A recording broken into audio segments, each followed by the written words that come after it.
Salut à toi le matheux qui s'ignore, nous corrigeons aujourd'hui le 17e jeu de notre super défi du mois de juillet. Donc c'était savoir lire les horloges sur une horloge analogique, les horloges numériques c'est pas très dur, il suffit de regarder les chiffres. Sur l'horloge analogique c'est pas très dur non plus, normalement vous savez faire ça depuis la classe élémentaire. Mais ça fait du bien de faire un rappel et en même temps on va faire des petits calculs avec les horaires qui est plus au programme du CM2 6e qui vous sera utile. Donc normalement il n'y avait pas de piège particulier. Sur la première horloge on avait ceci. Si vous ne voyez pas très bien mon tableau, prenez votre exercice sous les yeux. L'horloge indiquait pour la petite aiguille le 10 et pour la grande aiguille le 2. On vous demandait à quelle heure la personne de l'énoncé se levait. Je ne me rappelle plus combien je l'ai appelé. Donc il fallait regarder les aiguilles.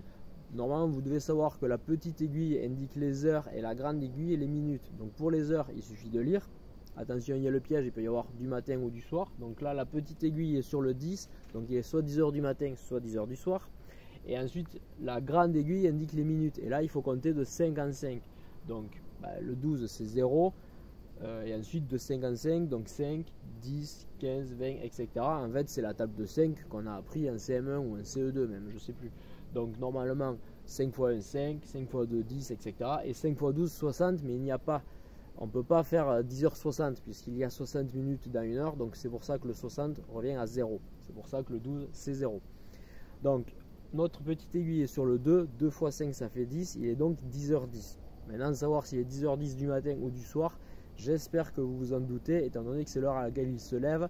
Bon, il peut y avoir des personnes qui se lèvent à 10h10 le soir, donc 22h10, mais non, là c'était bien 10h10 du matin. Notre ami se lève à 10h10 le matin, c'est déjà assez tard comme ça, donc ça sera ça la bonne réponse.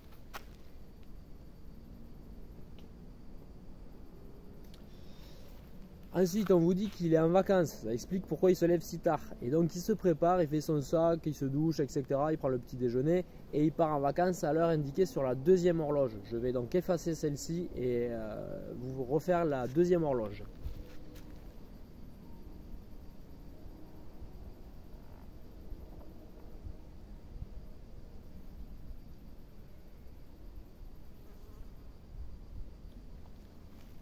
La deuxième horloge indiquait comme ça. L'aiguille du 2 était un peu décalée. Moi je l'ai faite sur le 2 parce qu'en fait les horloges, quand les minutes avancent, l'aiguille des heures se décale un petit peu aussi. C'est pour ça qu'elle était un peu après le 2, mais c'était bien 2 heures qu'il fallait lire pour la petite aiguille, l'aiguille des heures.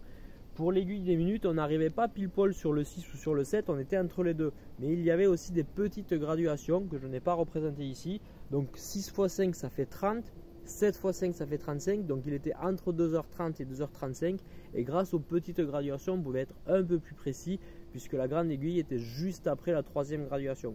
Même principe que pour les heures, elle était juste après parce que vous voyez, vous avez vu si vous avez fait l'exercice qu'il y avait également une petite trotteuse, c'est-à-dire une toute petite aiguille toute fine qui compte les secondes. Je ne l'ai pas représentée là parce qu'elle n'entre pas dans le cadre du jeu.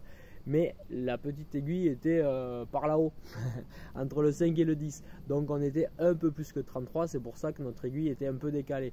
Donc en réalité, il fallait tenir compte de 33. Il était 2h33.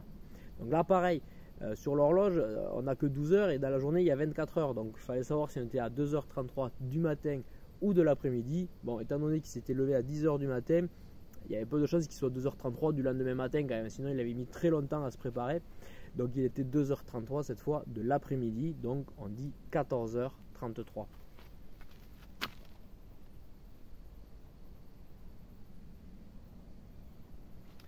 On vous demandait ensuite combien de temps il avait mis à se préparer. Il va le faire exactement comme pour l'exercice du train qu'on avait fait il y a quelques jours.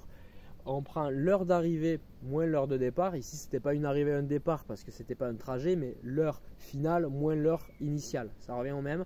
Donc, c'était 14h33 moins 10h10.